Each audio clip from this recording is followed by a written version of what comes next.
Outlet Liquor is your place to buy a case. Stock up and save when you shop the lowest prices available every day at Outlet Liquor. You never have to wait for a sale. The more you buy, the more you save. Only at Outlet Liquor. What's your outlet?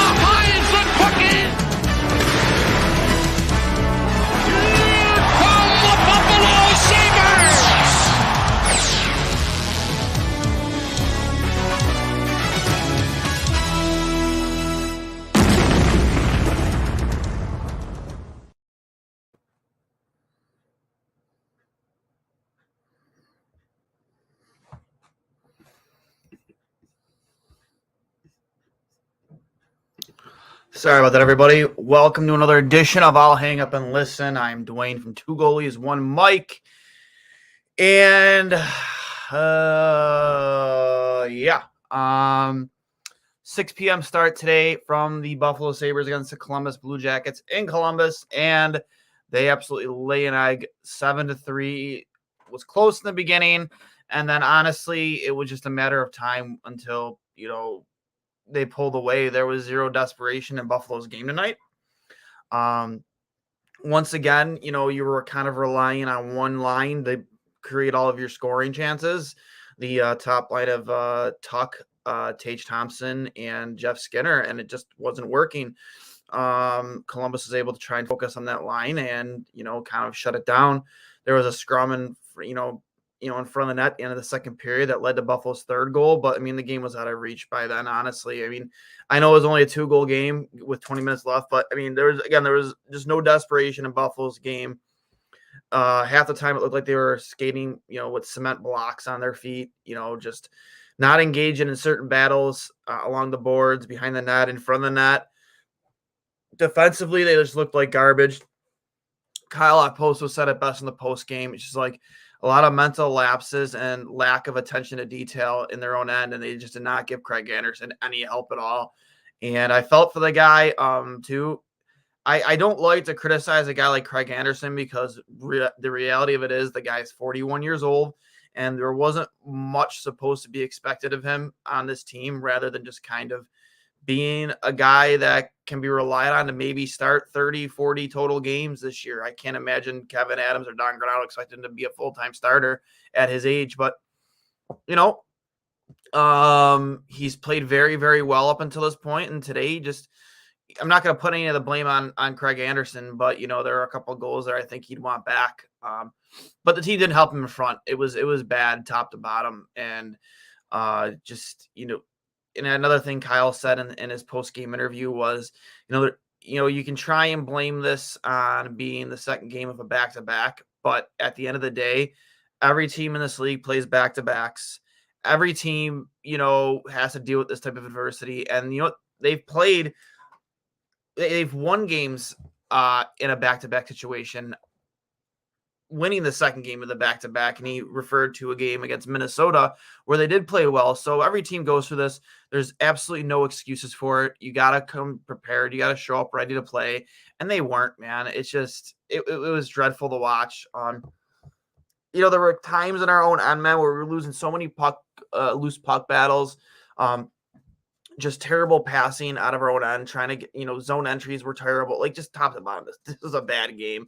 A game I really want to forget and just, really wish I didn't waste 2.5 hours of my life watching, because it was bad. It was really, really bad. And just to go over some of the scoring here, Buffalo goals came from Mark Pysyk. Again, his fourth game in 2 games. Tage Thompson, after scoring a hat trick, the previous game against Colorado, and then Kyle Okposo scoring a goal he didn't even know he scored. It was, came as a surprise, a rough scrum behind the net involving Peyton Krebs kind of sticking up for himself as he's kind of getting face washed, hitting the back of the head. And then while all that's going on, the puck goes between JF Berube's legs. Let's not even forget. I even came to start this off. You lost to an AHL backup goaltender tonight. So even if you have it going against you that you're on the back end of a back-to-back, you played a guy who didn't even know he was starting probably until hours before game time. A guy who has I think it's like a 337 goals against average in the AHL. I think it was like an 891 save percentage in the AHL. He hasn't won a game in the NHL since 2017, 2018.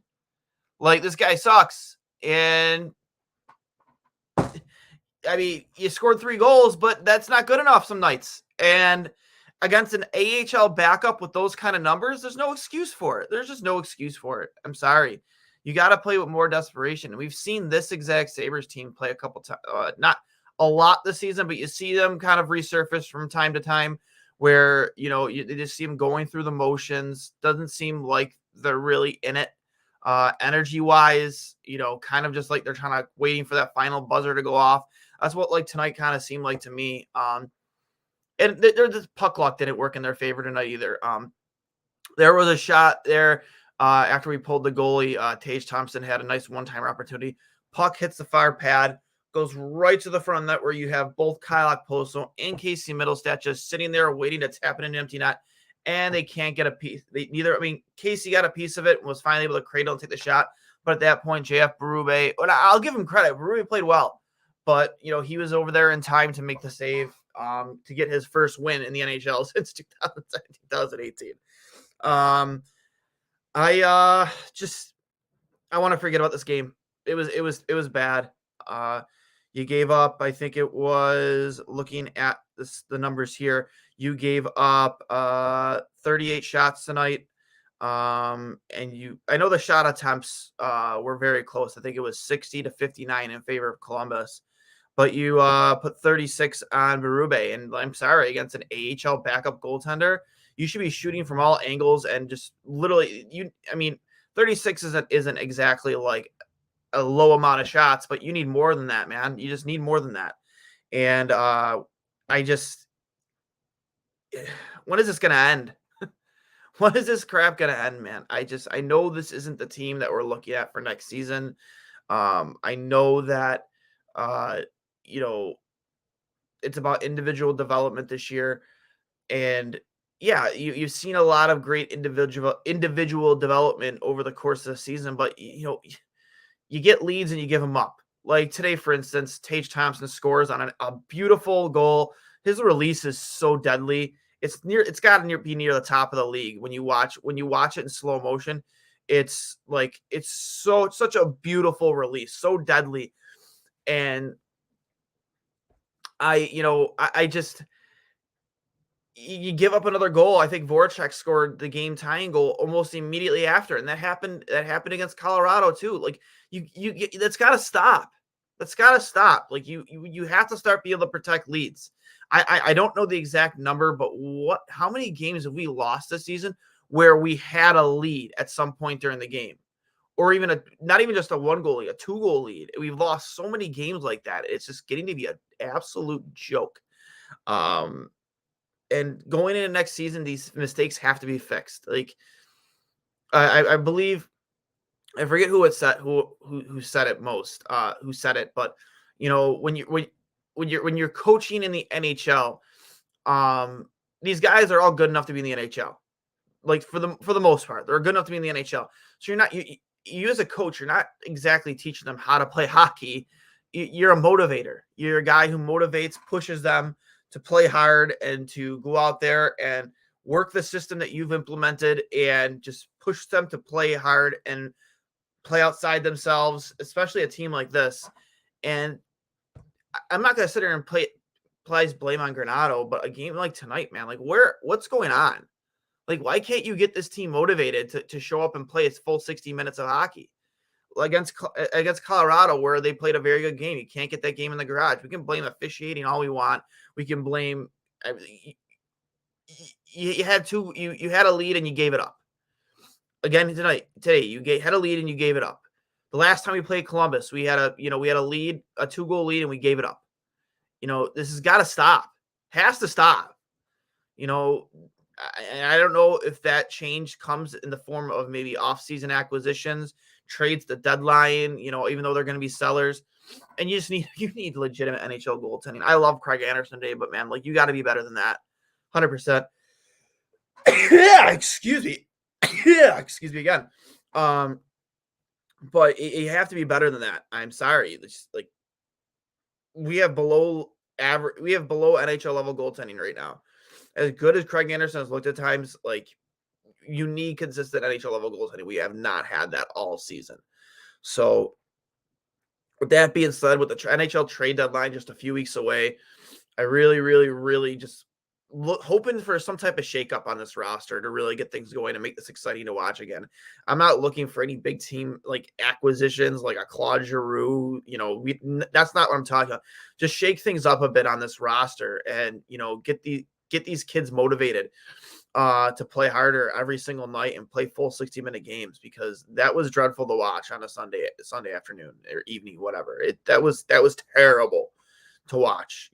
I would have rather watched Netflix. Honest to God, that was bad. And to top it off, the cherry on top, who gets his first goal as a Vegas Golden Knight? Jack Eichel on a pretty pass from Stevenson from behind the net, sends it out to him front. I know before going live here, that's why it took me a minute to go live. The reports of Jack Eichel getting his second goal too. But watching the replay, it was clear as day, a shot from the half wall from Max Pacioretty. A terrible goal for him to let in. Went barred down on Reimer from very far away, and Jack Eichel was behind the net when the puck went in. So that is not a Jack Eichel goal. I'm assuming that'll be changed. But Jack Eichel getting his first goal with the Vegas Golden Knights. Really kind of the cherry on top of this shit Sunday on a Sunday. So, I might just mute the word Mike Eichel for the rest of the night and just turn something on, a movie. Maybe you want to throw some movie suggestions out there, but I can't. I don't want to throw out this team for the rest of the night. It's unbearable to watch today and just not fun at all. Like, it's fun to see Tage Thompson continue what he's doing. I enjoy watching Alex Tuch play. I enjoy seeing some of the fire we saw from Peyton Krebs today, but overall that was just a giant turd of a 60-minute performance from the Buffalo Sabres today. That old Sabres team from last year creeped its ugly head in there today, and you saw inconsistencies, mental lapses, a lot of puck watching, a lot of windshield wipers with sticks in the defensive zone, a lot of lost puck battles, loose puck battles, just getting beat, outworked. The effort wasn't, I'm not going to say that their effort wasn't there, but, for a full 60 minutes, it wasn't. And that's why you lost today. It wasn't because you were a worse team than the Columbus Blue Jackets, because I believe you are as good, if not better, of a hockey team than them. But you certainly did not work as hard as the Columbus Blue Jackets today. So next up on the Buffalo Sabres schedule, as I look here, they fall to 16, 28, and 8. After again losing today to the Columbus Blue Jackets. As I'm looking here, they play next on Wednesday against the Montreal Canadiens in Montreal, and then the following Friday against the Blues in St. Louis. A little bit of a road trip here, actually, and then against Dallas Stars in Dallas. Then they travel to, I'm not sure. I don't know if this is the Heritage Classic. I don't think it is. No, the Heritage Classic game, I believe, might be later on in March, but against Toronto, in Toronto. And then you come back home against the Wild in early March on the 4th. Also the release of the new Batman movie for you Batman geek nerds out there, against Minnesota Wild. And then the Kings. The only reason I'm going on the schedule, because the one game I have circled that everybody has circled on their schedules after they host the Panthers on March 7th, will be the Vegas Golden Knights, the homecoming of Jack Eichel. So not looking forward to that at all, especially as it looks like he's starting to heat up. He's obviously going to be fired up for that game. That's an ESPN Plus game. Keep an eye out. We're going to have John Buchacross on Two Goalies, One Mike the day before. So keep an eye out for that. That'll be a fun episode. Mr. Spaghetti Parm, Chicken Parm himself. Should be a fun episode of Two Goalies, One Mike. We got some comments in here.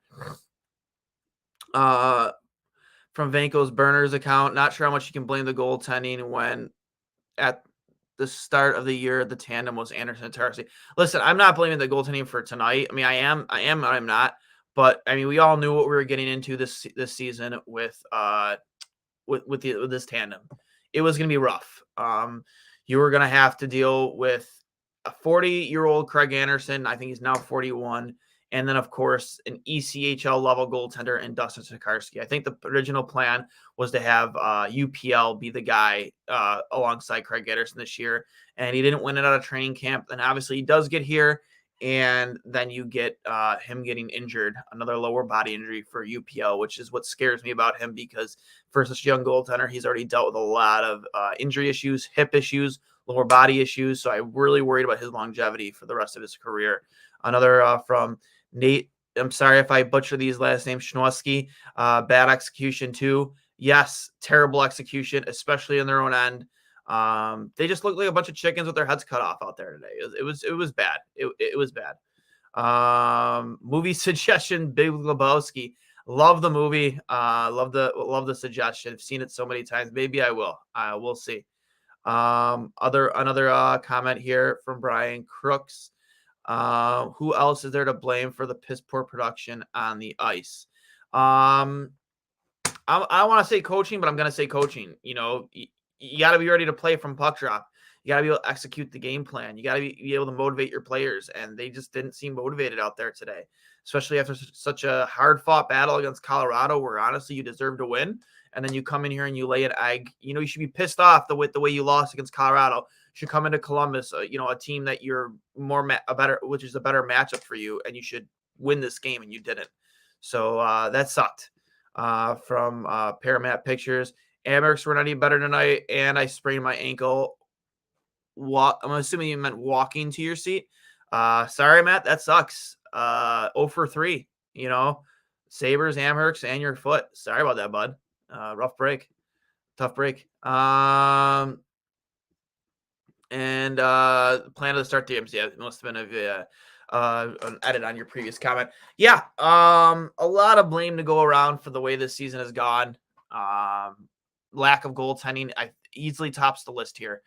Again, you started the season, I think, with the expectation of it being Anderson and UPL, which is rough to begin with because you're asking a kid that struggled at the AHL level the year before to come in and be your 1B, assuming that he would be the second, the 1B to Craig Anderson's 1A. And then he loses the job in training camp to Dustin Tokarski of all people.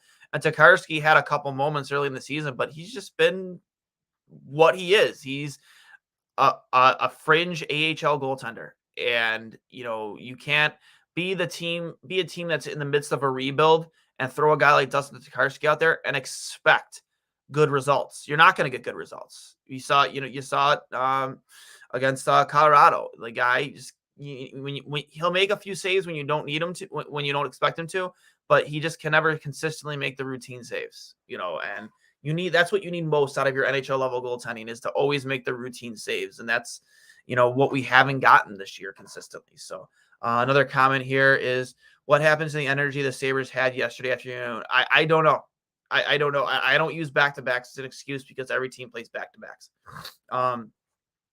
Maybe they went out night before. I don't know. That doesn't seem likely with a team like this. It seems much more, committed to winning and wanting to win. But the effort level wasn't there. The energy wasn't there. They were just going through motions and watching the play as it happened in front of them and around them. A lot of puck washing, a lot of, again, windshield wipers with your sticks, lack of physical play. Just, it was bad. When will Krebs, Quinn, Samuelson, Fitzgerald go back down for the AHL playoffs? I cannot predict that. I think I would assume Krebs would have gone down by now. Honestly, I think they like what they have in him. I think he's performed well enough to stay up at the NHL, up with this club. So I don't know if Krebs does go back down.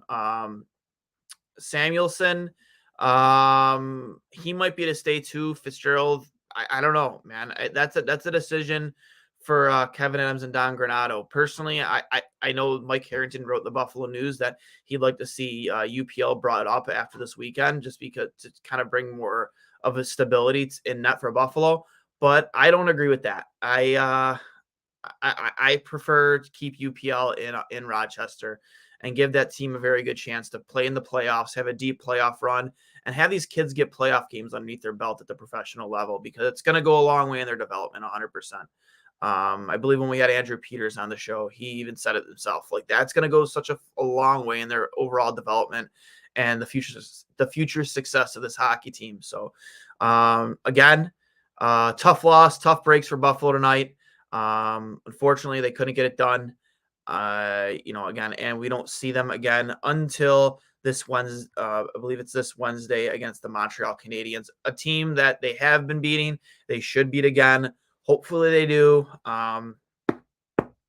can get out of, maybe string a few games here together. Again, after that, you have some tough matchups against the Stars, the Blues, the Maple Leafs. I don't even know. Yeah, I don't remember even playing the Maple Leafs this year. I don't know if we have or not. I don't think have we? Have we played? I think we have. Maybe not. I don't know. But I'm dreading that game because I talk a lot of shit about Toronto, and I hate losing to Toronto. I hate it more than losing to any other team. So, and then obviously you just saw the release of the new Heritage Classic jerseys. I don't mind them. I wish, they would have been a little more of a change from the last Winter Classic jersey, but, we'll see. The Toronto jersey was nice. It was clean. I don't mind it. So, that'll be a fun game to watch or go to. Maybe we'll see. We'll see what two goalies when Mike has up their sleeve. Maybe we'll make an appearance in Hamilton for that game. We'll see across the border. But until then, I hope you guys enjoy the rest of your Sunday night. It's almost 10 o'clock here. Gonna wind down, watch a movie. Maybe I will watch The Big Lebowski. And you guys enjoy your night. And remember, this is brought to you by Outlet Liquor, the place to buy a case. Don't haste. Why waste your time? Go buy a case from Outlet Liquor. So I'll hang up and listen. You guys enjoy the rest of your night, and let's go Buffalo.